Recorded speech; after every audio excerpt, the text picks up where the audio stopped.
Now at 5, continuing to wait for the verdict in the murder trial of an Austin police officer. What the police department is preparing for when that does come out. Cooler, wet weather out there this evening. We're tracking the rain on radar and just how cold it gets tonight in first warning weather. And a big breakthrough in the Israel-Hamas war. Why Israel plans to pause fighting every day and for how long.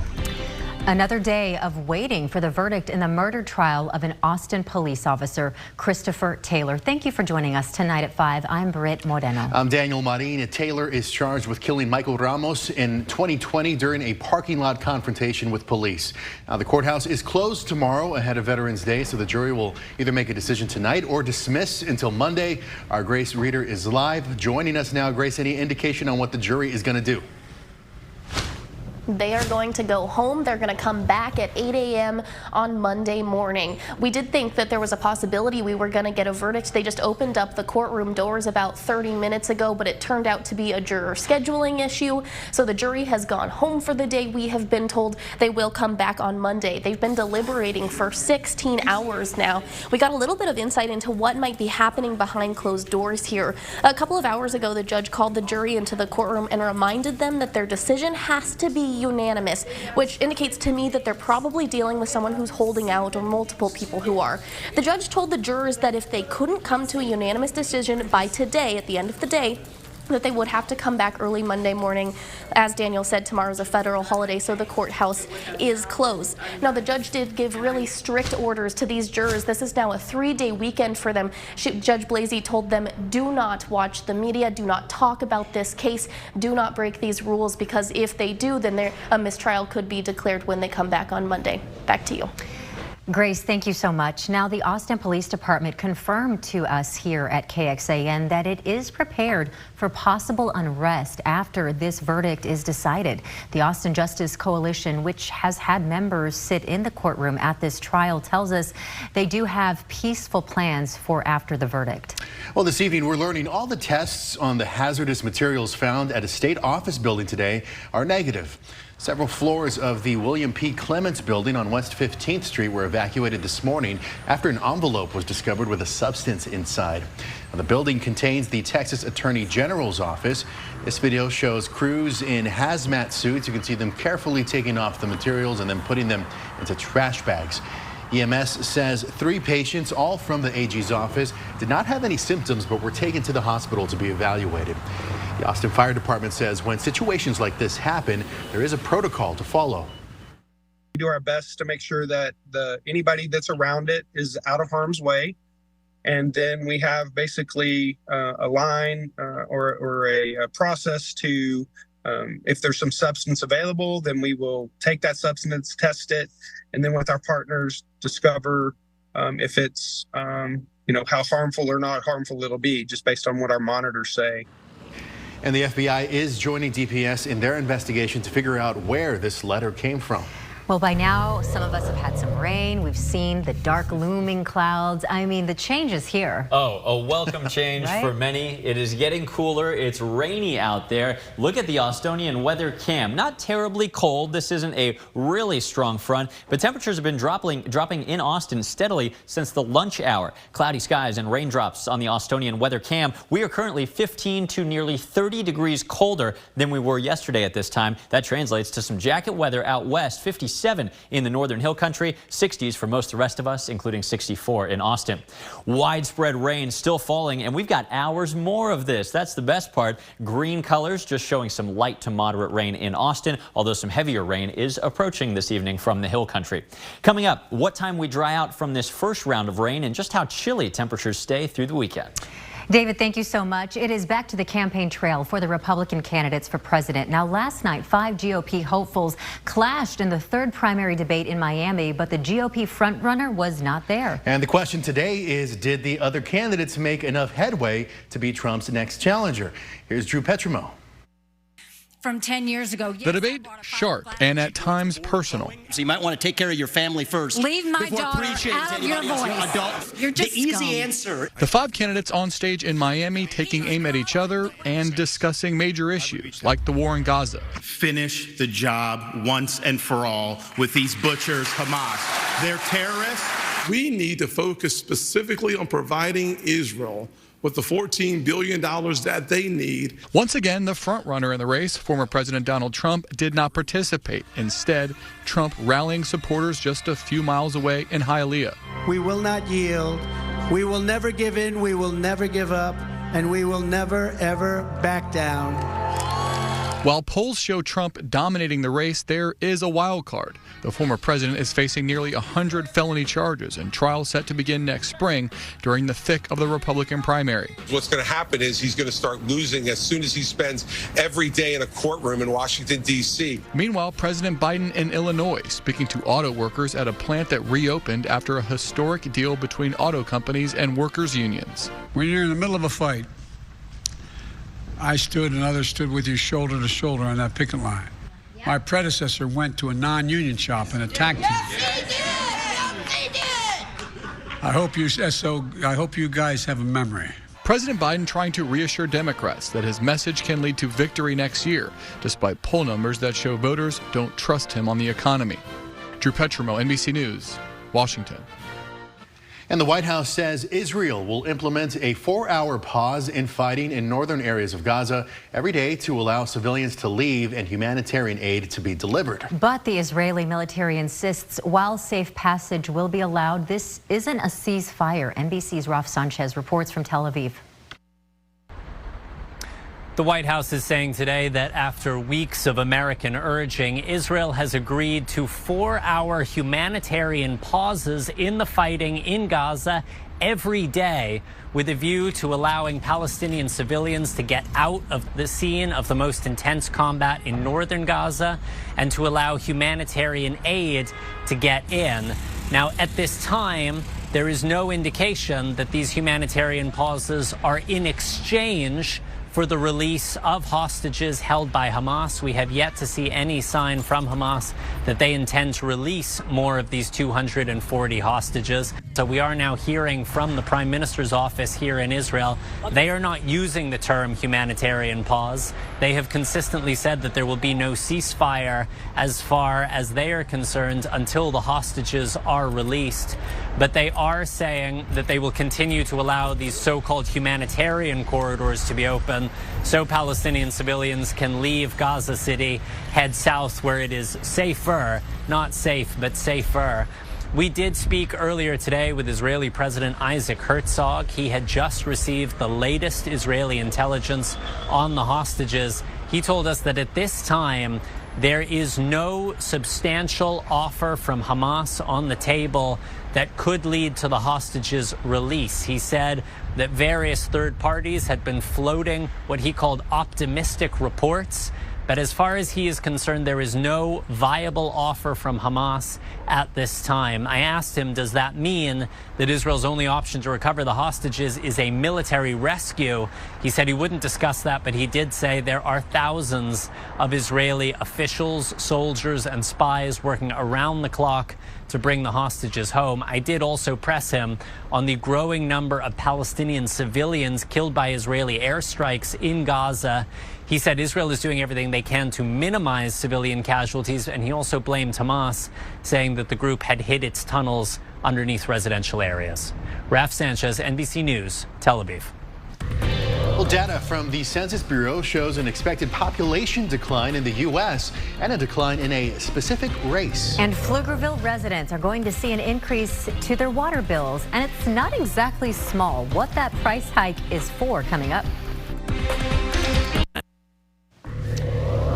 Breaking into the KXAN newsroom tonight, the Oracle building south of Lady Bird Lake has been evacuated. You can see where it's located here on the map. Austin police telling us someone called the department around 2 this afternoon about a suspicious package. So out of precaution, they evacuated that building. This is a developing situation. Oracle was brought over from Silicon Valley into Austin in 2020. We'll let you know when we know more on KXAN.com and right here on air. Well, if you live in Pflugerville, try not to be too surprised when you look at this month's utility bill. It's going to be going up about $50 a month. It reflects the new utility rates to cover things to improve the quality of drinking water and wastewater services. In 2020, the city ran an analysis and confirmed it wouldn't be able to recover the costs in the fast-growing city. Now, several large projects are underway, like the expansion of water and wastewater plants, a second wastewater treatment plant, and a secondary water line to feed water into Lake Pflugerville. The projects cost more than $600 million total in capital improvements. The Census Bureau believes the United States is on the brink of a population decline. New data shows the number of Americans is likely to start shrinking by the end of the century.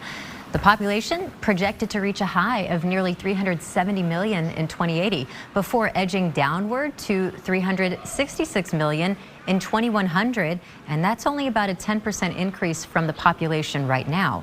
Those projections are based on assumptions about future births, deaths, and net international migration. The Census Bureau's projections also include the population will grow older and less white. Another day on trial. What detectives are saying about Caitlin Armstrong's demeanor when they brought her in for an interview. Widespread rain is certainly beneficial and welcome, but it's so far remained pretty light. Rainfall totals in town so far just 1/10 of an inch, but this shows you that the soil is now wetter. Runoff is being generated into Lake Travis, up an inch already. We'll have your first warning forecast with a second storm on the way next. Today, the jury saw murder suspect Caitlin Armstrong's first interview with Austin police after pro cyclist Mo Wilson's murder in May of last year. The shooting happened after Wilson spent an afternoon with Armstrong's then-boyfriend, Colin Strickland. KXAN's Brianna Hollis is live once again at the courthouse for us. Bree, tell us about that interview. Yeah, so it was between Armstrong and homicide detective Katie Connor, who you're about to see on video walking out of the courtroom following her testimony this morning. In the video we saw, Armstrong was handcuffed when police led her into the interview room, and that's because when police ran her name, they found what they're calling a minor misdemeanor warrant for her. Shortly after she got there, though, there was a little bit of confusion regarding the warrant. The birth date on the warrant didn't match.